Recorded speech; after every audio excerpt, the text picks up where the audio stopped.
In the serene suburbs of a quaint small town, amidst rows of nearly identical houses, stood the residence where I, Olivia, spent my formative years. It was a modest two-story abode with a garden that had seen better days, and a mailbox that leaned slightly to the side, as if weary of standing upright. Memories flooded back to me of the days when Mom still graced us with her presence, infusing our home with laughter and warmth. But after her passing, everything shifted. My father, a respected doctor, immersed himself in his work, leaving my elder sister Emily and me to grapple with our grief in solitude. Emily, 3 years my senior, appeared to cope better, or perhaps she just concealed her pain more effectively. Whenever Dad was present, his attention was invariably fixed on Emily, her academic prowess making her the epitome of his pride and joy. Meanwhile, I often felt like a mere shadow in our household, overlooked and insignificant. One evening, during a rare occasion when Dad was home early, the contrast in his treatment towards us was glaring. "Emily, I heard from your teacher today," he began, a genuine smile adorning his face for the first time in what felt like ages. "She says you're at the top of your class in biology. I'm so proud of you. You're truly my daughter." Emily's cheeks flushed with pride as she thanked him, basking in his praise. Meanwhile, I fidgeted with my food, grappling with the familiar pang of exclusion. "I got an A in English," I murmured, more to my plate than to anyone else. Dad's smile waned as he turned towards me. "English? What use is that, Olivia? Why can't you be more like your sister? She's going to be a great doctor one day." His words hung heavy in the air, suffocating me with shame and embarrassment. It wasn't just disappointment. It was as if he couldn't comprehend why I couldn't mold myself into someone else, someone more akin to Emily. After dinner, I sought solace in my room, the only place where I felt a semblance of peace. Through the walls, I could hear Emily and Dad sharing laughter in the living room, further highlighting my sense of alienation. That night, as I lay in bed, I couldn't shake the nagging question: why couldn't Dad see me for who I was? Why was I always relegated to the shadows? Thus began my journey of self-discovery and independence, amidst the backdrop of high school, a time when most teenagers were navigating their way through friendships and the awkward journey to adulthood. For me, it was a period marked by an intensifying feeling of invisibility within my own family. As we grew older, Emily's accomplishments became more pronounced, especially in our father's eyes. She wasn't just excelling academically, she also displayed a keen interest in following Dad's footsteps into medicine. This only seemed to widen the chasm between Dad and me. One evening during my sophomore year, Emily burst through the door, brimming with excitement. Dad was engrossed in a stack of medical journals in the living room, while I sought refuge in a corner with a book, an escape from my reality. "Guess what, Dad?" Emily exclaimed, her eyes sparkling. Dad looked up, pride evident in his gaze. "That's wonderful, Emily. I knew you had it in you. You're going to make an excellent doctor one day." From my corner, I observed, feeling a mix of pride for Emily and a sinking feeling in my stomach. I knew what was coming next. "And what about you, Olivia? What have you done lately?" Dad's words pierced through me, and I closed my book, my heart racing. Dad shook his head, barely concealing his disdain. "Literature, that's a hobby, Olivia, not a career. Why don't you try to be more like your sister?" The words stung, as they always did. I glanced down at my book, tears threatening to spill. Emily shot me a sympathetic look, but she was swiftly drawn back into conversation with Dad about her achievements. That night, as I lay in bed, a growing resentment simmered within me. It wasn't just towards Dad for his blatant favoritism, but also towards Emily. It wasn't her fault, but she embodied everything I was not and everything Dad wanted me to be. As days turned into months, this pattern persisted. It wasn't that I lacked my own successes. I excelled in school, and my literature club made a real impact in the community. But in Dad's eyes, these achievements paled in comparison to the allure of a career in medicine. One afternoon, as I sat in the library, engrossed in a literature club project, a sudden realization struck me like a bolt of lightning. I didn't need my father's approval to take pride in my achievements. I was forging my own path, one distinct from Emily's, yet equally significant. This newfound understanding didn't erase the ache for my father's acceptance, but it did provide me with a sense of purpose. I wasn't just Emily's shadow. I was Olivia, with my own dreams and aspirations worth cherishing. College became a breath of fresh air for me, a chance to step out from beneath Emily's shadow and my father's expectations. Opting for a college far enough away to foster independence, yet close enough for occasional visits home, I embraced this opportunity. In my second year, I stumbled upon a field that ignited a genuine passion within me, dentistry. It was during a health sciences elective that I realized my fascination with the intricacies of dental care and its profound impact on overall health. One afternoon, deeply immersed in a text about dental anatomy, my friend Clara approached me. Clara had always felt more like a sister to me than Emily ever did. "Hey, Olivia, what's got you so captivated?" she inquired, peering over my shoulder. I looked up, a smile spreading across my face. "It's this dentistry course. I never realized how complex and fascinating it is. It's like solving a puzzle, understanding each part of the oral cavity and its impact on health." "Dentistry? Huh? That's pretty cool." "You always did like solving puzzles?" Clara remarked, raising an eyebrow. Our conversation was interrupted by a call from my father. My heart sank a little, anticipating the usual disappointment in his tone. "Olivia, your sister just got accepted into med school. What are you doing with your life? Have you given any more thought to pursuing a real career like medicine?" Taking a deep breath, I summoned newfound confidence. "Actually, Dad, I found something I'm really passionate about. I'm thinking of going into dentistry." There was a pause on the other end of the line, followed by his disapproving response. "Dentistry? That's not a real doctor, Olivia. Why must you always choose the easy way out?" His words stung, but I remained resolute. "It's not the easy way out, Dad. It's what I'm interested in. It's what I want to do." His sigh spoke volumes of resignation rather than understanding. "Well, it's your life. Just don't come running to me when you realize you've made a mistake," he retorted before hanging up. Clara placed a comforting hand on my shoulder. "Don't listen to him, Olivia. You've got to do what's right for you, not what's right for him." That conversation marked a turning point for me, a moment of clarity where I embraced the realization that I didn't have to conform to my father's expectations. From that moment on, I immersed myself in my studies with renewed vigor, determined to excel in a field that truly spoke to my passion. I had chosen for myself. I spent the rest of my college years balancing academics with practical experiences in dental clinics. The more I learned, the more convinced I became that I had made the right choice. It was a world away from the life my father had envisioned for me, but it was my life.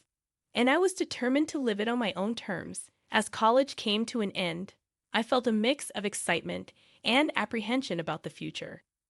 Stepping into the unknown was daunting, but for the first time, it was a path I had chosen for myself, and that made all the difference. After college, I, Olivia, embarked on the challenging journey of establishing my career in dentistry. The path was fraught with obstacles, but each hurdle only strengthened my resolve. I worked tirelessly, often juggling multiple roles as an intern, a researcher, and a part-time clinician. A few years into my career, my hard work began to pay off. I was offered a partnership at a well-established dental clinic in the city. It was a dream come true, a testament to my dedication and skill. Yet this triumph was mine alone. I hadn't shared my progress with my father or Emily. I feared their reaction, or worse, their indifference. One evening, as I celebrated this milestone with close friends at a cozy restaurant downtown, amidst laughter and congratulations, my phone buzzed. It was a text from Emily, a rare occurrence. "Hey, Olivia, Dad's asking about what you're doing these days. He's curious if you ever made anything of yourself." What should I tell him? I stared at the screen, feeling a familiar sting of old wounds surfacing. I typed out a reply, keeping it vague. "Tell them I'm doing fine, just working." As I put my phone away, my friend Mark noticed my change in demeanor. Everything okay, Olivia? I forced a smile. Yeah, it's just family stuff, you know how it is. Mark nodded understandingly. You've done amazing things, Olivia. Don't let anyone, not even family, make you feel otherwise. His words were comforting, but they couldn't erase the years of feeling overshadowed and undervalued by my family. The following week, I found myself in an upscale dental conference, rubbing shoulders with some of the best in the field.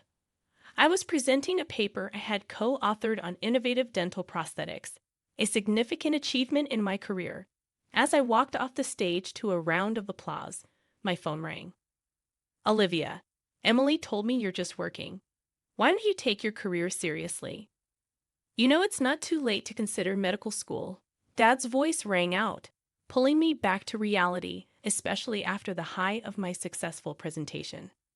Dad, I am serious about my career. I'm actually doing very well in dentistry, I responded, trying to keep my tone steady despite the familiar sting of his words. There was a pause on the other end. And then dentistry? That's not a real career. You could have been a doctor like your sister. The words hit hard, but I found strength in my achievements. Dentistry is a real career, Dad, and I'm good at it. I wish you could see that. He didn't respond, and the line went dead. I stood there, phone in hand, feeling a mix of anger and sadness. It was clear that no matter what I achieved, it would never be enough for him. That night, as I lay in bed, I reflected on my journey.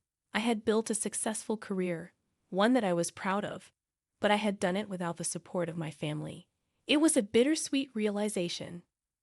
I decided then to focus on my achievements and the life I had built for myself, rather than seeking validation from those who could not see my worth. The chapter of my unspoken success was just that, mine and unspoken. But it was filled with accomplishments that spoke volumes about who I was and what I was capable of, even if my father couldn't see it. Years had passed since I, Olivia, had chosen to carve my own path in dentistry, leaving behind my father's expectations and the shadow of my sister, Emily. My career had flourished, yet the chasm between my family and me had only widened. Communication was sparse, often limited to brief formal exchanges during holidays or obligatory family gatherings. One such occasion arose, a family dinner at Dad's house, a rare event meant to celebrate Emily's latest achievement in her medical career. I arrived with a mix of reluctance and a faint hope for some semblance of familial connection. The evening began with polite small talk, the kind that skirts around the edges of deeper conversations. Emily shared stories of her residency at a prestigious hospital, each tale met with Dad's beaming pride. Then, as we settled into the main course, Dad turned his attention to me, his tone tinged with familiar criticism. So, Olivia, it's been a while since we've heard about your career. How is your little dental practice going? The room grew tense, and Emily glanced at me, a silent plea for peace in her eyes. I took a deep breath, choosing my words carefully. It's going well, Dad? The practice is growing, and we're making a real difference in people's lives, I replied, trying to keep my voice steady. Dad scoffed, his words sharp and cutting. A real difference? You could have been making a real difference as a doctor like your sister. Instead, you chose this lesser path. The old wound, always simmering just beneath the surface, began to throb. Dentistry is not a lesser path, Dad. It's a vital part of healthcare. I've worked hard to build my practice, and I'm proud of what I've achieved. Dad's expression hardened. Proud? You turned your back on a noble profession for teeth. You've always been the disappointment, Olivia. I just hoped you'd come to your senses. Eventually, Emily interjected, her voice a mix of concern and frustration. Dad, that's enough. Olivia's done well for herself. But Dad was unrelenting. No, Emily, she needs to hear this. She's dishonored our family, and I can't pretend to be proud of her choices. His words struck like a physical blow. I felt a rush of emotions, anger, hurt, and a deep-seated frustration. Standing up, my chair scraping loudly against the floor, I faced him.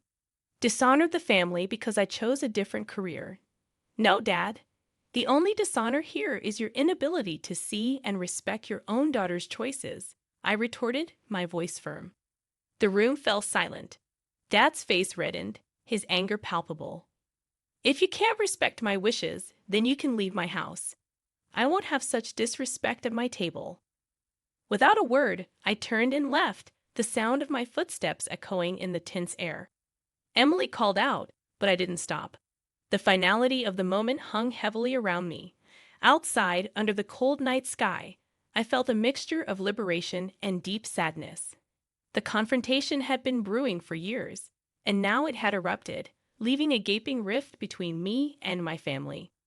As I drove away, the weight of the evening settled in. I had stood up for myself, for my choices. But at what cost? The pain of my father's rejection was sharp, yet there was a sense of relief too.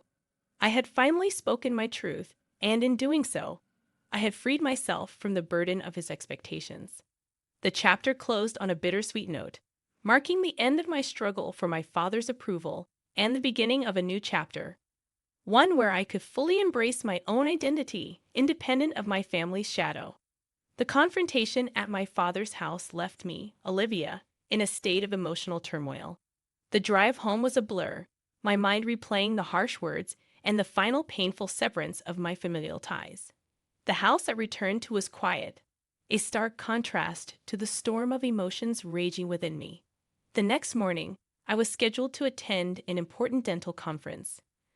My mind, however, was far from the intricacies of dentistry. As I prepared, my thoughts were interrupted by a knock at the door. It was my chauffeur, a service I had indulged in since my practice had become successful.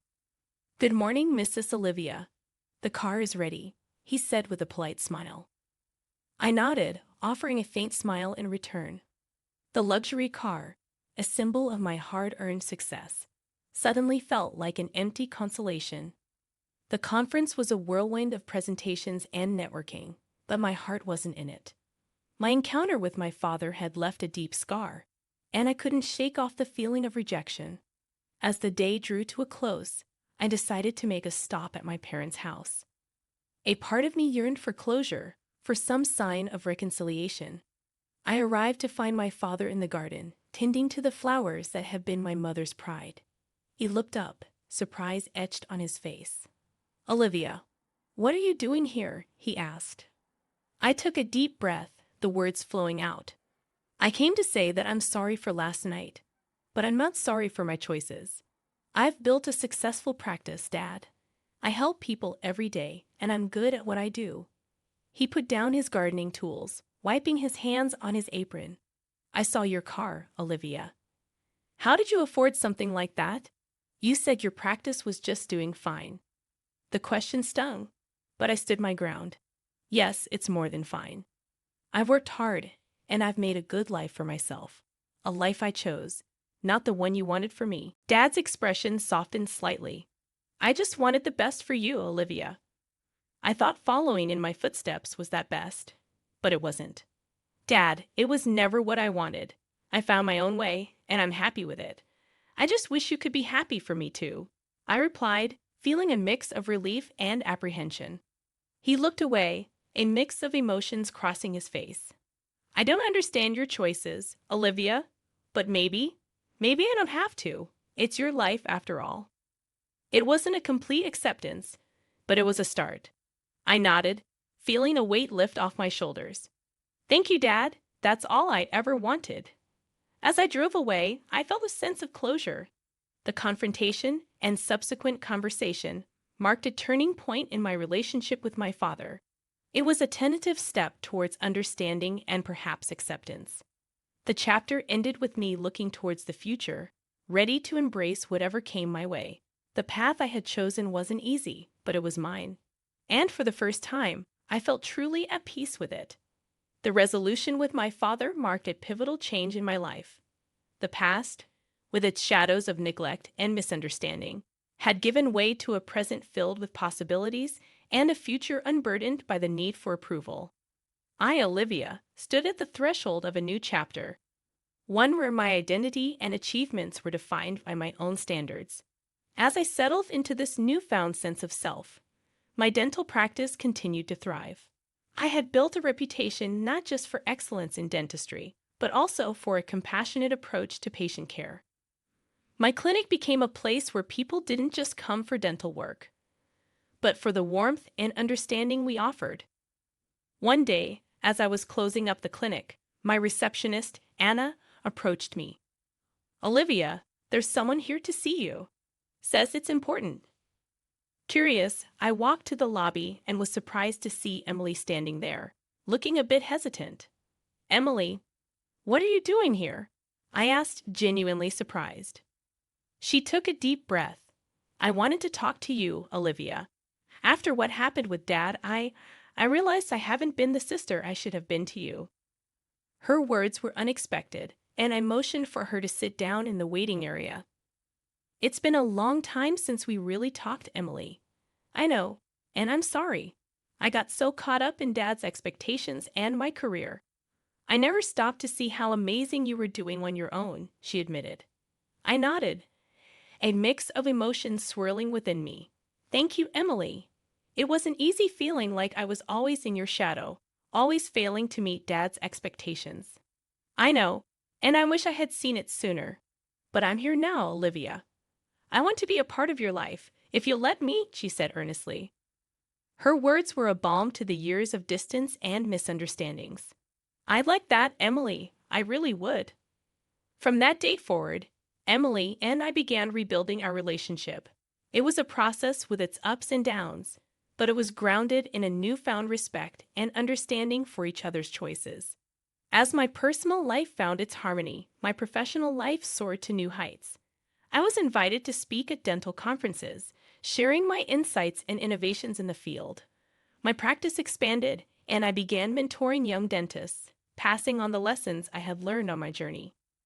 One evening, I found myself at a dinner with some of the leading figures in dentistry. I was sharing a table with Dr. Helen Jacobs, a renowned dental surgeon I had always admired. "Olivia, I've been following your work," Dr. Jacobs said, her eyes reflecting genuine respect. "You've brought something special to this field. Your approach to patient care is exemplary." I felt a surge of pride. "Thank you, Dr. Jacobs. That means a lot coming from you. I've always believed that dentistry is more than just treating teeth. It's about treating people." She nodded. "And that's what sets you apart, Olivia. Keep doing what you're doing. You're making a real difference." The evening ended with a sense of accomplishment and a reaffirmation of my choices. I had not only found my place in the world of dentistry, but I had also carved a niche that was uniquely mine. This final chapter, New Beginnings, was about more than just professional success. It was about personal growth, healing familial relationships, and embracing life on my own terms. The journey had been long and fraught with challenges, but it had led me to a place of contentment and fulfillment. As I looked ahead, I was filled with optimism and a deep sense of gratitude for the path I had chosen. My story was a testament to the fact that sometimes the road less traveled not only makes all the difference, but also leads to the most beautiful destinations.